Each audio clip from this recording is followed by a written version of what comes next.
I would say, is there an issue in the black church? There's an issue in the church as a whole. But in the black church, yes, there are issues. Yes, you do have infidelity. Yes, you do have adultery. Yes, you do have those sins that are going on. However, I don't think it is completely ridiculous to say that the brunt of it lays on the black woman because she makes up a large portion of the church. And the numbers are important, because if you can't tell me what amount or what percentage she actually makes up, then you can't actually validate your viewpoint stating that she's the brunt of the co-conspirators that helped bring the You know what? That is absolutely... Also, I'll let you speak. Just one moment. Also, having that said, not just saying that, I believe that's false, saying that she's the co-conspirator. I know there are many pastors out there that definitely take advantage of their powers as a pastor, but there are some good pastors. Just like there are some women that may go after the married men or the pastors or the deacons. It definitely takes two. So it is completely ridiculous to say, hey, it's this woman because she makes up the brunt of the church. That's like, so that would be like Adam saying, hey, Lord, oh, no, actually he did. Hey, this woman that you gave me, we can't blame our faults on other people. And then my question to you as well, you're saying the black woman, the black church.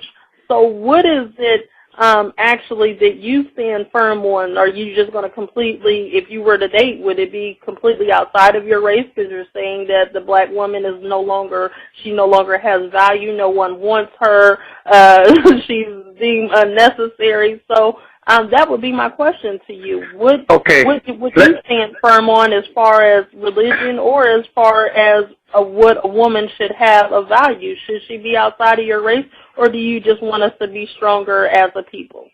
Okay, now, if I'm going to answer these questions, and I don't have no problem with you disagreeing with what I'm saying, it doesn't bother me. But, I mean, you know, let's try to cut it down, because you asked me a lot of stuff in there, and I'm going to try to get to all of it. First of all, you sit there and you ask the question talking about being extreme. I don't know if you've just been beamed in from Mars or whether you've been living for the last 40 years, but the conditions of black people are extreme. We are at the point where we are close to being extinct. You're talking about a people that's on the cusp, you know, of extinction. Have you looked at the conditions of black people? And you want to talk about extreme? Yes, they're very extreme. And you can't solve extreme problems with moderate solutions. You can't deal with extreme problems being politically correct.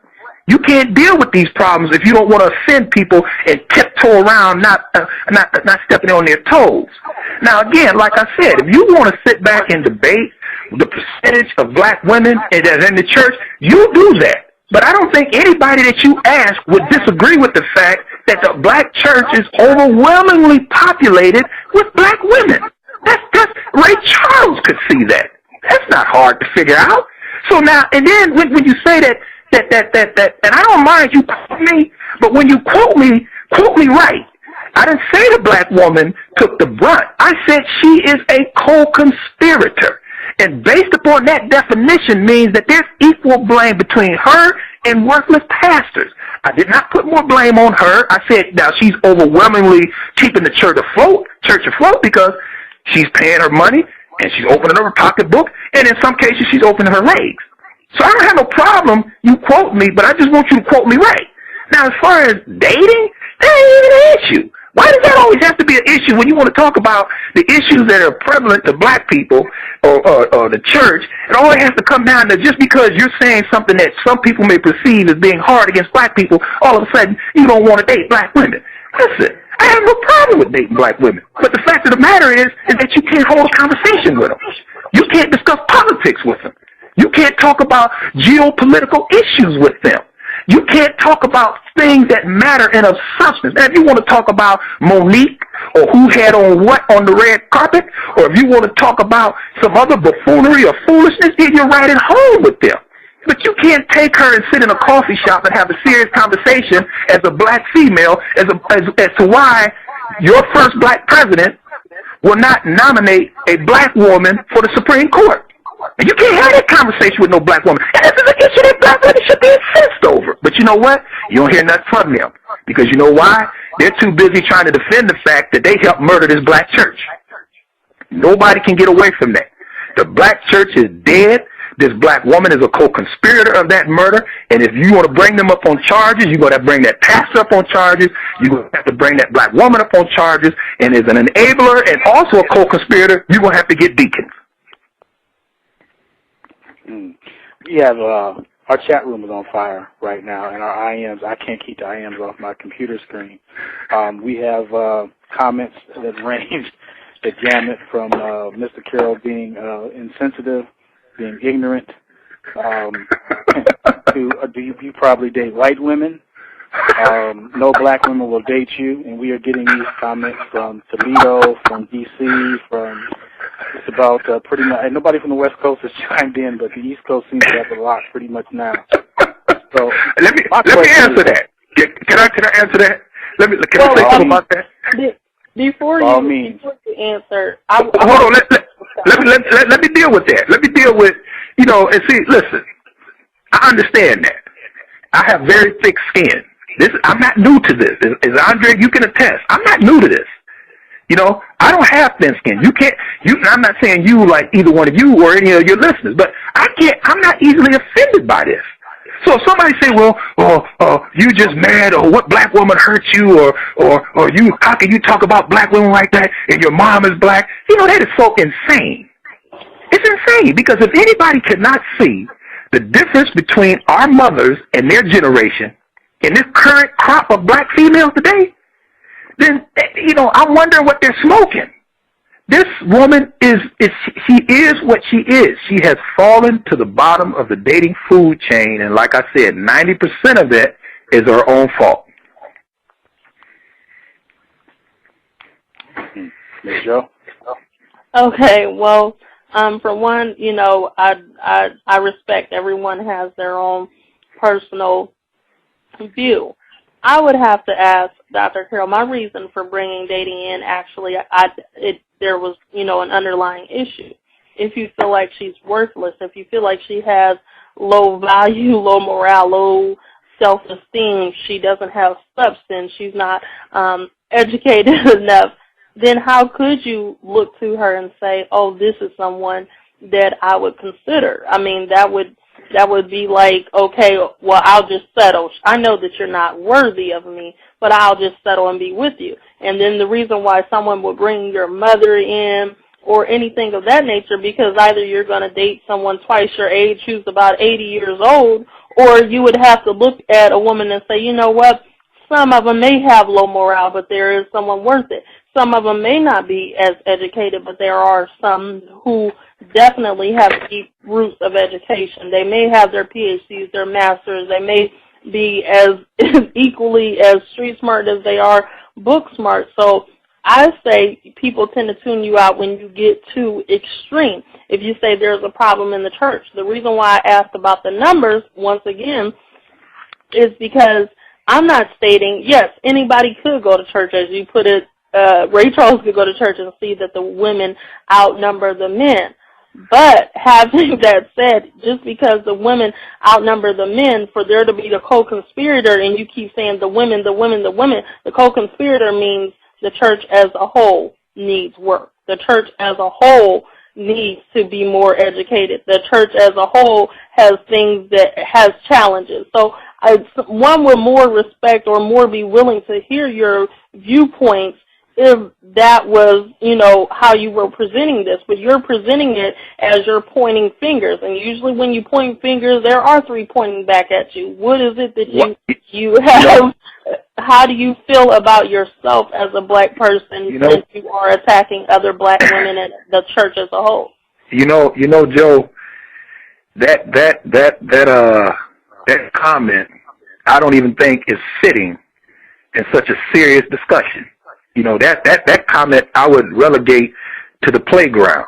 If you point the finger, you got three pointing back at you. That has nothing to do with this, because you are admonished in your own Bible, if you study it and read it, that you ought to be able to discern You got to be able to try the spirit. You have to be able to defend your faith.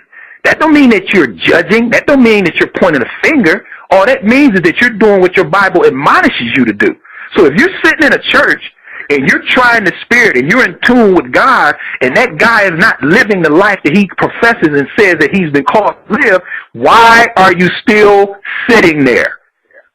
So now when you sit there and you know this guy has stepped out on his wife because he stepped out on his wife, maybe with you, not you per se, but a female or one of your friends, or in some cases, maybe one of your guy friends. And you know that he stepped out with them, but yet you still go there. You know this guy is, and I ain't talking about somebody who stumbles. I ain't talking about somebody that just messes up and makes a mistake. Look, I made a mistake. I apologize. Move on. I'm talking about a lifestyle. I'm talking about a lifestyle of sin that you ain't got no whispers about. You know that this is what's going on, but yet you sit there. So if you stay in that situation, this is when you become just as guilty. So, I mean, look, we ain't going to sit here and debate these numbers. We can go back and forth on numbers all day long. The fact of the matter is, and I'll say it and I'm going to continue to say it, black men are not in the church. They're not going. Because you know why they're not going? I'm going to tell you why black men aren't in the church. Because when they deal with one of you sisters that go to church, he has to deal with the fact that that pastor is in his bedroom. And in some cases, again, that might be literal. But then also, he's there because what that female is going to do is she's going to use that pastor and what the pastor said. And my pastor said this. And my pastor said a man ought to be doing this. And my pastor, see, your pastor is filling your head with all of this gunk. And you take that to your man, and you know what your man said? To hell with you and that pastor. So now when you come to him and say, well, honey, why don't you go to church with me? He's like, the hell with that guy. Because game recognized game. He knows that guy ain't nothing but a two-bit hustler. He know that guy ain't nothing but running game on a bunch of emotionally damaged, psychologically confused black women. That ain't hard to do. Anybody can do that. Buddy can get up there and do that. Deal with these sisters. Are you serious? Okay, so let me get this right. The three fingers pointing back at you would be something we could take to the playground, but gang recognized game, when you're talking about the church, isn't something that should be on the playground. Also, you know, I'm saying that you cannot look at someone else without first looking at yourself, because the people that you are degrading, you happen to be one of those people. So you can't, there's no way to separate the two, gang recognized game. And then also when you make the comments that the women are taking to their husband, that sounds personal. That may sound like maybe something someone told you, or maybe something that someone who wasn't as educated in their biblical facts may have said. But I know how to discern. I know for myself how to read and what to take from it. I know the pastor, when he stands up, you know, he's getting his word from God, but basically, you know, he's no different than any other person going to church, except for he has a different position. So, yes, we do all need to educate ourselves biblically and spiritually. We do all need to make sure that we're able to discern. But I don't feel the comments that are given is what all the women in the church, especially all black women, think. I'd like to chime in real quick, if I may. You know, once again, for those that are tuning in, by all means, I do hear you and see you on the IM in the chat room. Please, if you have a question, call in, area code 646-716-5513, and follow the prompts. And please, by all means, give your views. And I will mention your views that you have given over IM and chat. You know, Dr. Carroll, I'm a person of solutions. Ms. Jo will attest. You know, we get tons of show ideas from people that want us to talk about relationship issues, and I don't like to do it, because we like to talk about what Bonquisha and Tyrone is doing. We don't want to talk about what we're doing, and we don't want to have any solutions. So since I'm a person of solutions, my thing is this.